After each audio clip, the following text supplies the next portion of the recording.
This is Ryan Thomas Neese. And this is Nicole Neese. And this is the Closer Podcast.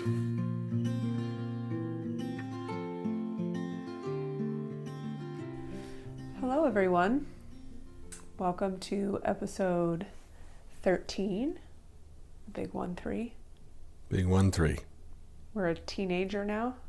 We are. This podcast is officially teenage episodes old. Yes. Episode 13 is called We Did Not Have a Fight between episodes 12 and 13, aka Process Talk. Yes.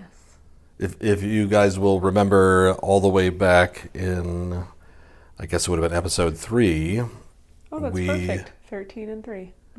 Yeah, we introduced this concept of process talk, which, just to give you the recap, essentially in therapy, there are two things going on all the time. There is content, which just happens to be the subject matter we discuss on any given day. Your family of origin, your marriage, your relationships, your job, stuff you suffered when you were young, things you went through last week, just the subject matter. Could be anything. Making adult friends. Or making friends as adults. Yes. Right? That's right. That's and better. Typically, right, they would be friends adult as friends adults. also. Yes. Yes. Yeah. Making friends with children as adults. That's a whole different episode. Oh, that's creepy. Okay. But the other thing is process. And process is, in therapy, it's what's happening between the therapist and the client. And it is often the types of things that you wouldn't disclose in ordinary real-time conversation. In other words, if I take someone out for a coffee date and someone that I'm getting to know or something like that, and they'll be thinking some things that they're not saying, and I'll be thinking some things that I'm not saying. I might think, I might notice something about their appearance, or I might notice that this conversation that we're having is similar to a conversation we had earlier, and I wonder if the person realizes they're repeating themselves, that sort of thing. But in therapy, we say those things. Well-timed, you have to exercise discretion. You don't say everything that goes through your mind all the time, right? It's not 100% disclosure 100% of the time. But there really is something about like, hey, I'm going to tell you what's actually happening for me over here while you're talking. Yeah. And it is often there in process talk that you find out things about the problem, whatever the person has brought, which, by the way, is often over in the subject matter. That's just the stuff they're there to talk about. You find out why they haven't taken what is usually a fairly straightforward fix. In other words, people come in with problems. Oftentimes they've been told by their spouse, friends, parents, children, loved ones what to do about that problem. But they don't do that thing. There's usually an obstacle in the way. And it is often in process talk, where we're talking about the dynamics between you and I, that you find, there's the obstacle that is preventing you. And why? Because somehow it plays itself out between the two. So process talk is sort of a regular part of our lives. We kind of say, oftentimes at risk of some sort. There's a particularly kind of vulnerable, hey, here's what's actually happening for me. And the last time that we decided to do this, it was after we were just in the first couple of episodes, and we were just noticing, what do you remember, stuff about, sort of the imaginary audience, I guess? Yeah, it was because it was so new. There was a lot of things happening while we were recording. Yeah, right. Between the two of us, yes. that we were noticing, but it was like if people had a like if we would video, have been videoed at the same time, you would have probably seen a lot of different things or heard things even differently potentially, because you would have seen the looks on our faces. Yes, right. And I think what that resulted in was an argument post that time, and then the way that we worked through it was this process talk. Yeah. Right, and so we kind of had the fight in between episodes 2 and 3, and then we did some process talk about it. Yeah. Interestingly, speaking of letting people one step closer to us, which is always the goal of this from the beginning, we didn't know exactly how this would shape out, and it's still taking shape. We're still very early on, it feels like. But sort of last time we had the fight, in a manner of speaking. And fight, as we said in between, is the wrong word. Yes. Yeah. Fight Right? doesn't feel like an accurate word. No, because when we fight, by the way, it's a fight. more intense than that. Yeah. It was a intense. No, it was a tension-filled talk. It was a tension-filled talk. Yeah. Yes. Dialogue. Yes. Actually, like back in episode 6, we talked a little bit about this, where I talked about not really knowing how to argue in a way that was like productive and helpful. And that I used the example of you and your dad, like having this really intense, passion-filled conversation in the van when we were headed somewhere. And that I, like, at the end of it, you guys were like, you worked it out and you were good. And I was like, wow, is that what a healthy argument looks like? So if you want to say it was an argument, you can. I think that's it's loosely termed that way. I think I think discussion feels better. Language is important, and how you frame things is important. Yeah. I concur. Last time it was not a fight, it was not an argument, because we did not like dig our heels in, which, by the way, is something I think we're going to end up talking about in a little bit here. Right. And then like posture towards one another and stay really entrenched. Right. And a lot of the reason that didn't happen last time is because this is actually an old argument. Yeah. It's not actually a current. We don't even feel particularly identified with all of this anymore. Yeah. But the point is, when things go down like this, in a way that we have experienced others around us at times being like, do you guys really actually, do you talk like this when you're like, and it's like, yes, do you not? Mm-hmm. And then we figure out, again, there's like we kind of do things differently, and in a way that is inextricably tied to who we are, which is also inextricably tied to being therapists, and there's just kind of no way around that. So we wanted to give everyone the benefit of process talk again, since although this did not arise to the level of an argument in our book, it was uncomfortable. Mm-hmm. And it was vulnerable for both of us. Mm-hmm. I think one of the things we've been trying to figure out on the Closer podcast is how close to let people in. Right. We don't really have any desire to be like exhibitionists and show everybody our dirty laundry constantly. And at the same time, we do want to be authentic. And the line between those two things is, murky at times. You're trying to find our way in. And so we hadn't actually planned clearly to have that go that way last time. Yeah.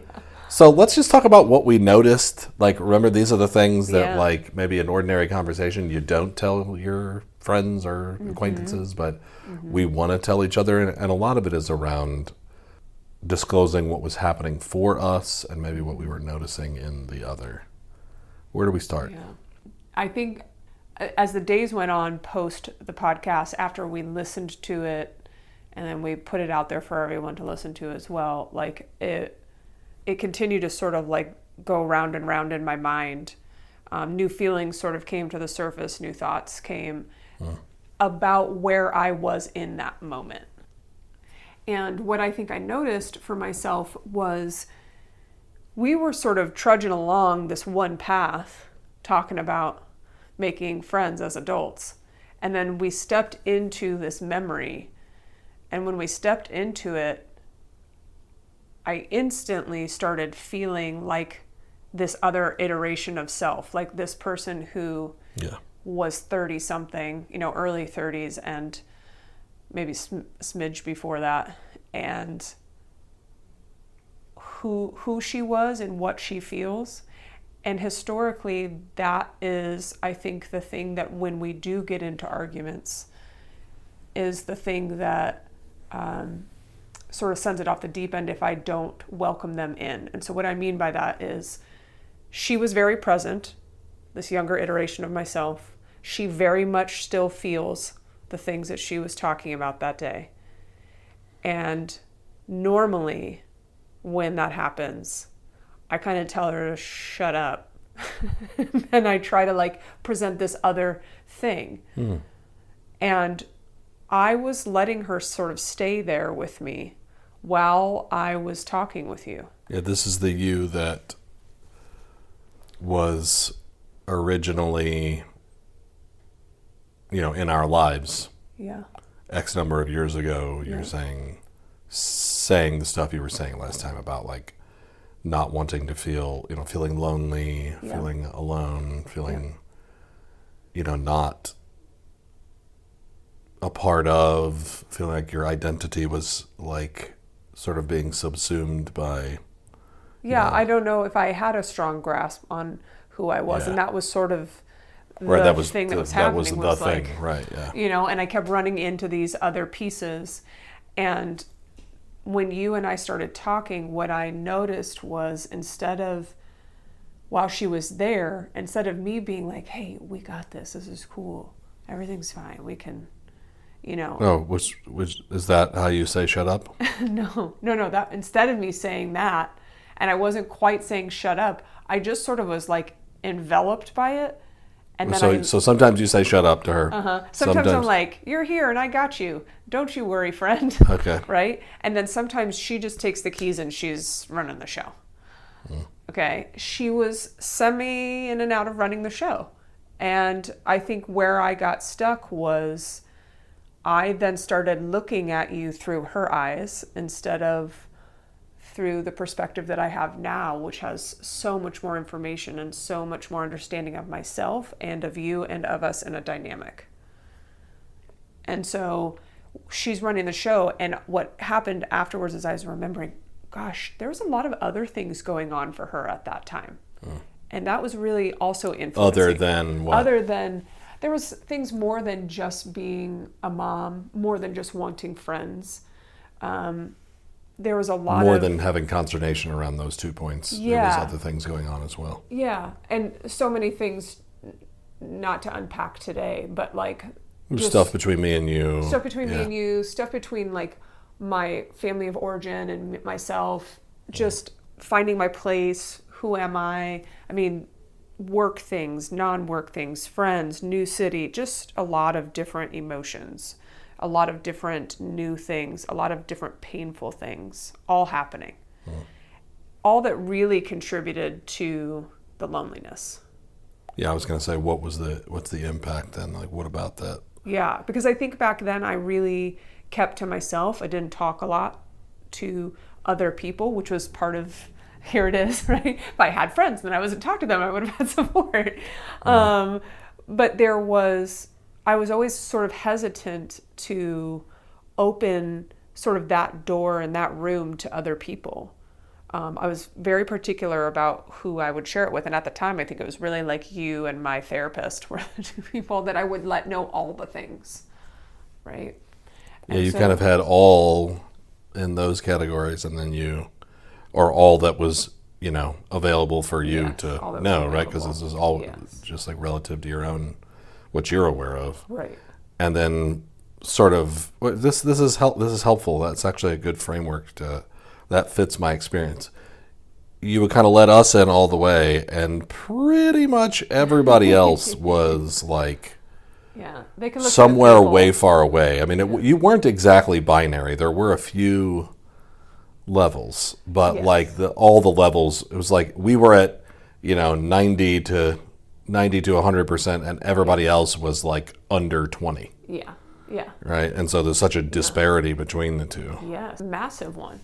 And I think all of that contributes to who was showing up in that space. Last week, you mean? Last episode, and I'm looking at you, and I'm instantly that person. I'm feeling those things that she felt, and I was overwhelmed with how sad she was. So if I think about like what's happening between the two of us because of what was happening for me, it was such a painful moment. It felt very vulnerable to record it and put it out there for consumption. Yeah, I remember being somewhat, I don't know if I was surprised exactly, but like I noticed that you did not request to not do that. I was like aware that like, oh, we're gonna go ahead and let this rip. See what happens. Well, maybe it's like, I think some of it is the evolution of self, right? And what I'm hoping to change about the way that I've done things historically. Part of what I want is, people to see that this happens and there is a way through it. I mean, the thing that was so gratifying for me, and we were just being us in that space, was by the end of the episode, I felt very connected to you. I felt like seen and heard, and I didn't leave that episode being like, wow, we got a lot of work to do here. Right? The 30-something self would have said that. But the 46-something self is like, no, I'm actually really happy with that progress. And people need to hear that. People need to see what that looks like. Yeah. That's helpful. I don't know. What are you thinking about what I was saying? Or, I'm curious about your own experience. I have the same thought at the end there about the idea that it's probably good for people to have some frame of reference for what that can sound like, in a way that I think I am, I don't know, naive to, saddened by. I'm surprised sometimes when I hear that people will run into conversations like that and they just really don't feel equipped to move through them, and so they don't. So the conversation just kind of dies. One person gives up, kind of. One person, which certainly across time and space with us, we've both given up at, in arguments or in, as we're saying, tense discussions, or just period. We're just like, I don't have any more energy for this right now. And I'm not really talking about that. I mean more like we're giving up, and this is kind of going to never like be a thing that we find our way back to or address. Or otherwise, I mean, I also felt vulnerable because I did some things that I do a lot. Yeah. And they are very visible, the things that I do, such as, the thing where I didn't answer the question. Yeah. And I was actually not trying to be evasive. I really felt very grounded and present. And I was like, I don't actually need to talk about this. I think you need to talk about it. Yeah. And I don't know how I knew that. And I think I was right somehow or something. I mean, of course, I drove it that way. And so, Yeah. But I mean, imagine if I had started the episode off by saying what I eventually said at the end. No, I'm fine. I'm good with this. And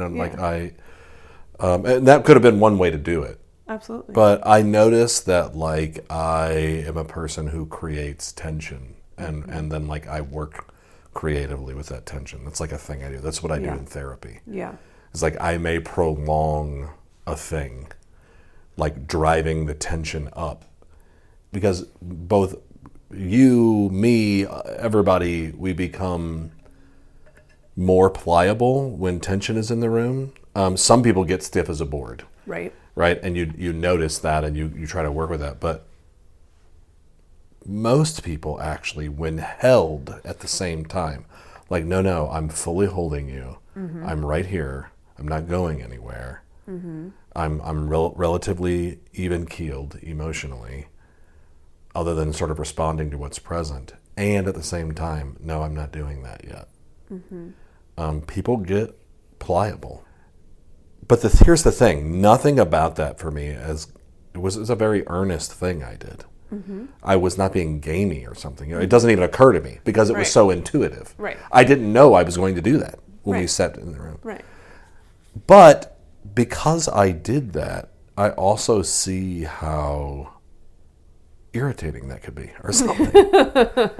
Irritating isn't exactly the right word, though. Some people might be irritated by it. I see that is a sharp instrument or something. Yeah, I think that's a good way to describe it. It's a very precise kind of instrument, and I see that in wielding it, it creates discomfort. And I'm just aware that I was allowing a lot of discomfort to be in, and I was not, this is the word that's in my head, I was not rescuing you, me, us from it. Right. And in noticing that, I had the thing go through my head again. This is on postlude, as I listened to it. Yeah. That I'm like, dang, I was not. I wish I was softer, sort of. which is to say, like, I could have slowed down. Well, theoretically, I could have slowed down and kind of did what we eventually got to at the end. Right. Which was this sort of like true confession. Hey, I love you. I'm sorry that this is, and I'm sorry that I couldn't give you. But that's it. Actually, the same thing happened for me. I stepped back into that place where we were, Right. and I could not give it to you. I was like prevented in a way because I was also being triggered. In addition to this other thing that I'm talking about that I kind of do more generally, anyways. And I think that I must have some kind of like automatic belief, which is like a thought that I don't really think, but is just evident in the way that I show up. That if I'm, which it's crazy because I actually don't believe it when I say it, when I'm about to say it out loud, but like something like if I break character there, like I'm gonna lose something. Like if I get too soft, it will somehow not have the net impact that like, but again, all this makes it sound as though I'm not thinking about any of this. It's just all intuitive. But somewhere in there, when I can hear it in hindsight, it'd be like, oh, I wish I would just be softer or something. It's hard, man. And there, last episode, it was hard because I was also, again, feeling frustrated with your 30-year-old self, or 30-something-year-old self. The thing that I hear, though, vis-a-vis everything I'm trying to get at, is that you are asking for something wholly different than what I am pointing to. Yes. And I fail to see that some of the time, or I don't have it to give. And I think it's a little bit of both. Yeah. And the truth is, especially in a relationship like this, not therapy, Right. I am 100% in my own shit. 100%. In therapy, you ideally are, your stuff is very present. And therapists who claim otherwise, we're different kinds of therapists, if that's true for you. But what I can do is sort of hold that near me. I actually do not suppress it. I do not push it away because I find that it's actually a very interesting guide in therapy. It's not something I want to have active without my very good conscious awareness of its presence. But I don't like, I'm like, hey Ryan, interesting for you to know. Wow, let's check that out later. Right? If it's exclusively about me. If it's just me and you talking, I'm all, no, let's check that out right now. Right. I'm in it. Just like you said, you became. I sort of did as well. And on hearing that, I'm like, dang, this is the second time. The last time, was episode 3, Process Talk, where I'm like, I'm not. I wish I would give you the thing. But there is some kind of constitutional thing in me sometimes that I'm like, not gonna do it. Wouldn't be prudent at this juncture. I mean, that's a George Bush, or not senior, not GW. Yes, that's a Dana Carvey. Yes, we just date ourselves. Yeah, that's totally Saturday Night Live skit. Really okay by me. What's interesting is there are pieces in there that I'm like, yeah, I wish he was softer. I wish he would have just offered me like oh, sorry, babe, sorry you felt that way. My 30-year-old self wanted that. I have the benefit of 16 years of life post that time period with you, with all kinds of interesting facts and experiences that were directly influenced by you not doing the soft thing. And it's not that you weren't, you offered me plenty of softness back then. So I don't want it to be misunderstood that like you were some harsh asshole that like didn't love his wife and was just like, suck it up and figure it out. There was a lot of softness in recounting the pain. I think there was room to be like, right. But I agree. One of the things I said to you this week was the benefit of the last 16 years is, and across the board in our relationship, is that you showing up the way that you do so intuitively, and that sort of lean in towards the hard and the direct kind of stuff, and not just buttering everything for me, is what drove me into finding myself. Yeah. And that is a gift that I would not return ever. And I wouldn't return it for 500 more soft moments, because I'm really thankful that this iteration of self was okay with you posting that or sharing that episode, because I feel very confident in who I am and who we are. Yeah. And I don't think that my 30-something self could have said that. And part of the reason she couldn't, because she hadn't done all the work that I've done, which was primarily, the path was lit by you in a lot of ways. Yeah. You know? I appreciate you saying that. I think I really deeply believe and believed that there was a process you were on, and you had to do some things in order to be relieved of where you were at. Yeah. And that there was no substitute. It is coming into clearer focus for me in some ways, even the feedback that I have heard over now, 20-something years of mental health work, about like, people are like, dang, dude, Ryan's gonna light you up, bro. Like, and I'm always kind of like, seriously, honestly, I am always like, what would they really like? Because again, I'm just kind of sitting down and being me. Right. Me mixed with my education and insight and experience and all that, but me nonetheless. Yeah. So it's actually really nice to hear you say that, because I believed that for you, and I believe it for others, that you can have the things you are after, but it often requires you to do the one thing that you will not do. Yeah. And a lot of people want like their symptoms to go away so that they can do that thing. Yeah. And I'm always like, no, dude, you cart before horse. Yeah. And then they're like, well, how do, and I'm like, yeah, now we're asking the right question. Right. How do I do that? That's right. And like you're saying, in the retelling of the story, I just got caught back up in it because I think I felt defensive as well. Yeah. Because I think I kept hearing originally or something that like, maybe that, it's funny. You were talking about last week that there, like you kept, as though I was telling you you were doing something wrong. Right. And then I kept being like, I'm having the same experience in a way. You're telling me I'm doing something wrong here. Yeah.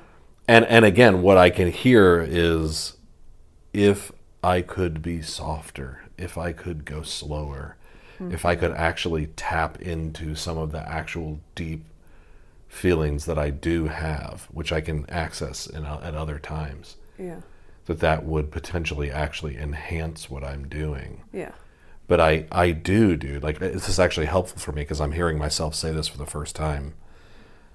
I do have some sort of inbuilt thing that's like, don't let too much of the tension out of the room. The tension is the thing that is pressing us up against the glass, being like, I have to get out of here. And it's like, that's correct. You do have to get out of here. What do you want to do? And I feel often that if I throw a release valve, but you're my wife. But I'm fucking like this. I know it's awful to live with. You are like this. And the difference is, and as we've talked about this, and we've kind of, beyond just the episode from last week, we've talked about this kind of stuff the entirety of our marriage. One of the things that happens is, in this relationship, you show up as the human that you are, and I show up as the human that I am. You do really successful work with your clients. I do really successful work. We have two very different approaches on how we do that. But what's common is we show up fully as ourselves in that space. Yes.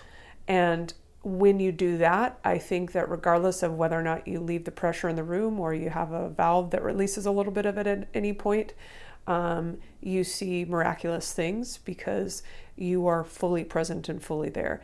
And if at 30 something, I was as present as I could be with the access I had to myself, and same for you, we offered each other what we could, and some real good things came out of that. There was also some very painful things that came out of that time frame, you know. And I think the purpose isn't to try and make everything feel good all the time. Yeah. And nor is it to ignore real pain either, right? absolutely. And it's not even about a balance. It's just like what's needed right now. Yeah. Okay, what do we think now, and then what's needed now. And I mean, we can say all we want that, like, if you would have offered some other kind of response in the episode last week, that a different reaction would have happened, maybe. But I don't have that reflection back. I have like, oh no, it went exactly like it needed to, because we did work through it. And at the end of the episode, I felt really good about where I was at with you and with myself. Yeah. Yeah, and I don't think I would want to undo anything either. I mean, part of the deal that we talked about, when we go back to episode 6 again, bad blood, you know, the inevitability of fighting in a relationship is maybe more inevitable, right? This is where we said back then, we're not necessarily, the idea here with this podcast is that people just get a layer closer. Yeah. That doesn't mean that you like what you see, or that we are telling you should emulate what we do. 100%. The thing is, by showing up as our real selves all the time, there is some implicit, very human incompatibility. Mm-hmm. Like a thing cannot go any better than it does as long as these two people are really who they are. Which is why I always say it in therapy. I said it today, as a matter of fact, to a client. If there is no fighting in a long-term relationship, guaranteed someone is not talking, usually both parties. Yeah. Yep. And we were hipped to this research as a part of our own couples therapy, but I remember our counselor, the boss, he told us that as it regards research, and please Google this to see if you can find it, there are two kinds of couples primarily. There are high conflict couples and there are low conflict couples. The low conflict couples tend not to have a major impasse in their relationship till way later. For high conflict couples, it's usually after about year 7 or 8, from whence the phrase 7-year itch emanates. Mm-hmm. For lower conflict couples, it's almost double that. It's about 16 years. Mm-hmm. So imagine, and the way that, per the boss, the way that usually goes is that you come home one day and there's divorce papers on the table. Yeah. So in a manner of speaking, even then, there's not a ton of conflict per se. I mean, there may be a lot of things that ensue from that point, but it's just like, hey, this is over. And why? Because we haven't had a conversation about anything for 16 years. Yeah. And I do think I have a healthy fear of not talking about things. Mm-hmm. And I have an unhealthy fear about not talking about things, which I have had to come off of in our relationship. Yeah. And speaking of things that I thought about, that is one of the things that I realize is you're the one that's helped me walk away from some of that. You know, you highlight this thing between my dad and I, but my dad could tell you this too. Like, it also often did not go well. And for at least for me, it was not over after the thing was over. I was still, you know, if we really got into it, it would. And that's the risk, right? The risk of talking about anything is that it will get blown out of, you know, proportion, or that it, you know, that you somehow injure one another. And you've helped me walk that back. I mean, even when we're talking about your style in therapy, I don't know that you're always throwing a release valve as I've understood what you do, but that you just leave the tension and don't keep pointing at it as relentlessly as I do. I'll be like, yeah, but it's right there. Yeah, whatever else you're saying right now, it's right there. Right there on your right. Do you want out? Yeah. Nope. Okay, you just want to, okay, cool. No, we can leave it in the room. You know, in the same way that you do in our lives, you pick up the attention of the conversation and you move it elsewhere. Mm-hmm. And you allow that tension to sort of pass through you. Mm-hmm. I oftentimes require it to be lodged. Yeah. And that really demonstrates a fundamental difference in who we are and how we approach life. And we can both see in our marriage and in our individual lives how those tendencies can be immensely helpful and immensely self-defeating. Yes. On the one end, for you, you can be avoidant. And on the one end, for me, I am like so relentless with a thing, I just cannot let it drop. And neither of those really work. And this is something that like does feel like another one of those things between us that, you know, that you point to all the time. We're like, see, it's going to work itself out. Right? But there is a kind of a rub down of our edges. Yeah. And like gradually sanded down over time by, you know, one another's opposite tendencies. The difficulty is en route to that point, you want to destroy each other half the time, or you dang near do. And I would say that's another thing that I learned last week. Like you, I liked where we ended, and it felt complete. It was just vulnerable because we let everybody see it. And I'm like, okay, yes, this is how we do things. And you realize immediately, like, I hope they see the whole, I hope they heard the whole thing. Yeah, I hope that they listened all the way through, because I could see how when we got to that point in the episode, that might be difficult for people to sit through. Yes, anybody who's got wounds from somebody who did not, you know, see their pain or validate their pain. Oh my gosh. Yeah, it would be really hard to sit through it. And I think that if you did and you made it all the way to the end, congratulations. Yeah. You know, that's a successful Thank you, step. I would say to anybody who listened all the way through. Absolutely, thank you. If you didn't and you skipped it, you really should go back and maybe with a little time and space. Yeah. You know, my perspective. Yeah, exactly. I'm all, go look at it. And you're all, give it some time. Yeah. Which is if you need whatever days, floats your boat. That's right. Yeah. Just take it as you can. But you know, there's something to that. I know that a different iteration of myself, a younger version of myself, would have had a really hard time sitting in that space, not only as me, but listening to that conversation. Yeah, exactly.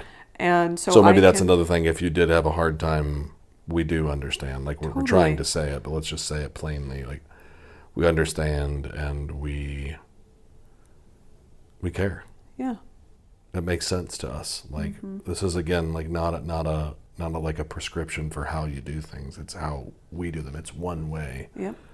And that was to my point, by the way, was we are not where we once were. Right.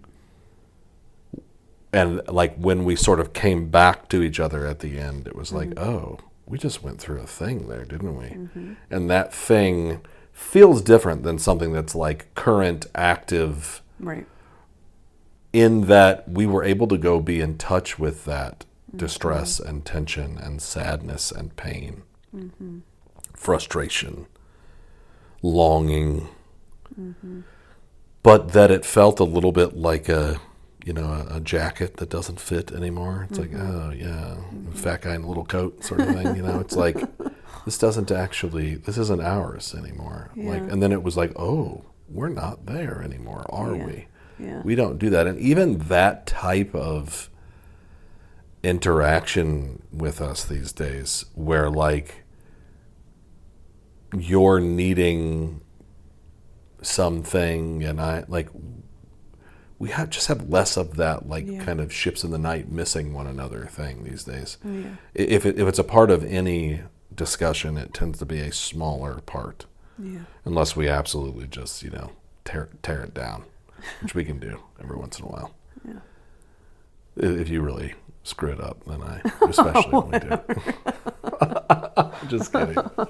Just kidding. Just kidding. I mean, I just think that at some point that iteration of self took the keys and she was driving the car. And at some point she looked over at the passenger seat and saw this iteration of self and was like, can you drive? Wow. And pulled over and like let me get in the seat. And I think that's what got me through that conversation and why image.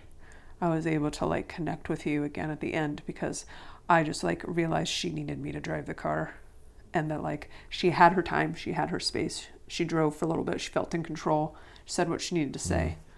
But I was there in the car with her, and it was like a recognizing that, and then realizing that that I didn't want it anymore, and sort of took the passenger seat again, which was like for me, that was a massive, like, successful moment to recognize about myself. I know that I do that a lot, sort of like unconsciously, like I will do that kind of stuff in very little small ways that aren't as tension filled, or that are maybe, but I'm not doing it necessarily with another person. It's kind of all within my own mind and my own experience. So to be able to like watch that happen and then hear it back a few days later and be like, hell yeah, that's awesome. It actually felt good for you. Yeah, it felt really good. I think that's what gave me the comfort of having it be released for people to listen to, is like, I'm like, oh, there's no shame there for me. Yeah. I'm like, no, there's nothing to be any kind of way but proud of. I feel really good about it. Yeah, good for you. Yeah. It's a great image. Happy for you. Thanks. Alone in the nighttime sky, I'm by your side.